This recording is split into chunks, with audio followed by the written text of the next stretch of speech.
Chairman, I have two specific questions. The first one to General Ingram, General Clark. Can you describe for me what the current plan is for the Joint Strike Fighter and replacement of the A-10s, particularly in regards to when, if there's a timeline relative to when different selections will be made in terms of replacement and what criteria is being used for that. I'm aware that I guess 5 Guard A-10 associations have already been entered into, and others will come along. And I'm also interested in how you rank installations, particularly in regard to the fact that apparently there's some noise issues with the JSF. And if that's the case, how does that factor into the selection process? Just give me an overall, if you could, in a general way, not a specific to any particular installation, but how is this process working? What's the timeline look like?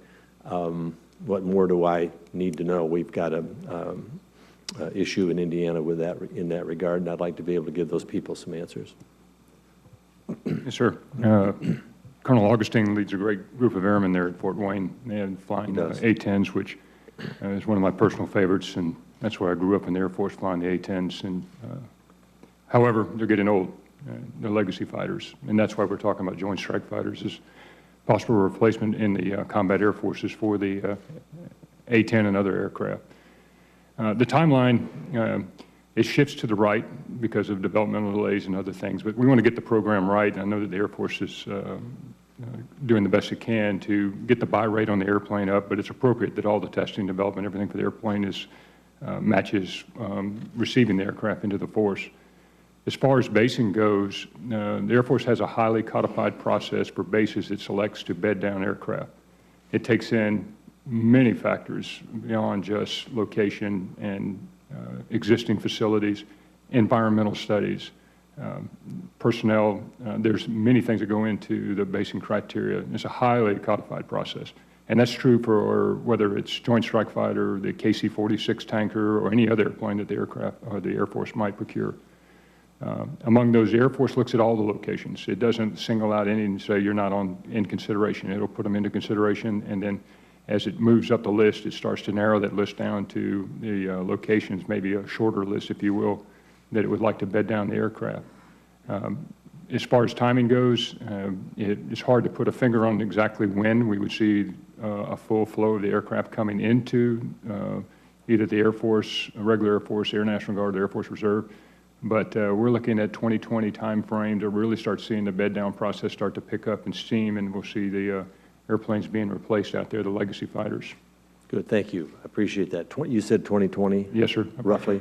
Yes, sir. And I'm one that's not here to say, my base or no base or this base. I'm not in a position to evaluate that. I'm happy to hear that you have a highly codified process in which you work through, and I think that's the way it ought to be.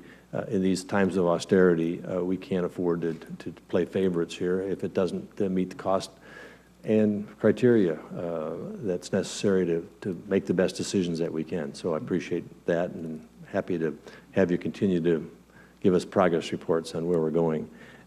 Second question is to General Ingram and probably General Clark. We had a situation where have an off-ramp situation relative to deployment to Africa of some Guard units from Indiana.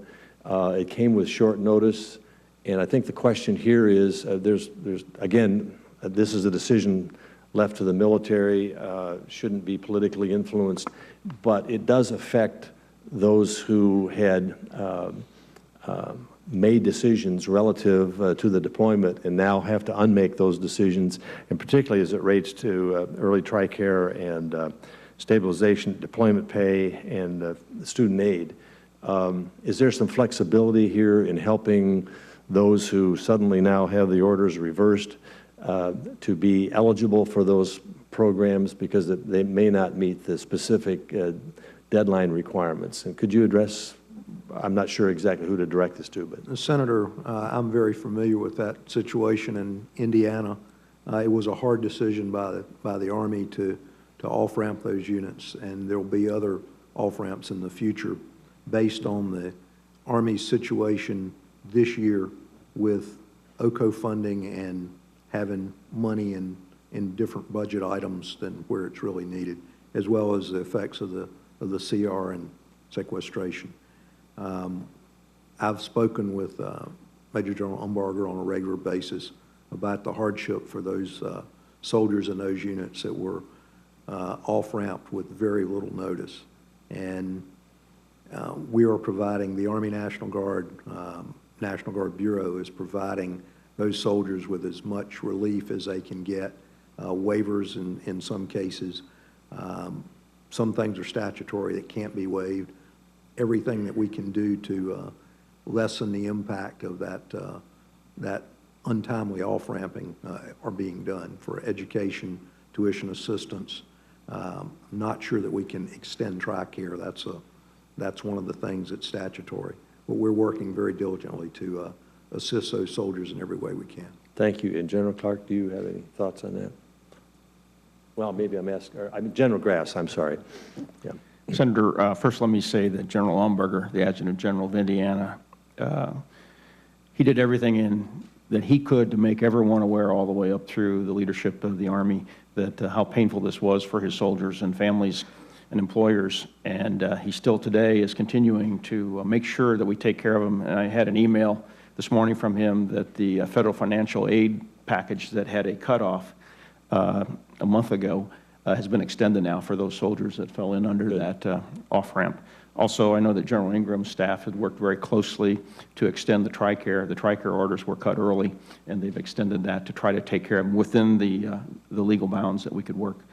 We will continue to work very closely with General Umbarger to make sure if there's anything we can do within the department that we go after that and take care of those soldiers. Well, I appreciate that. I appreciate your sensitivity to the plight of these guardsmen and women who have, made decisions with their employers, with their family, and did all the preparation work necessary. All of a sudden, they understand, these decisions sometimes have to be made, but it also has consequences. So anything I can do to help that process, if there needs to be some adjustment in regulatory authority or statutory authority in order to give them what would reasonably be given in a situation like this, I'd be happy to work with you.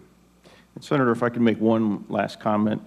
Senator Cochran asked earlier about, the right ACRC mix for the future and, are our folks ready to deploy and willing to deploy?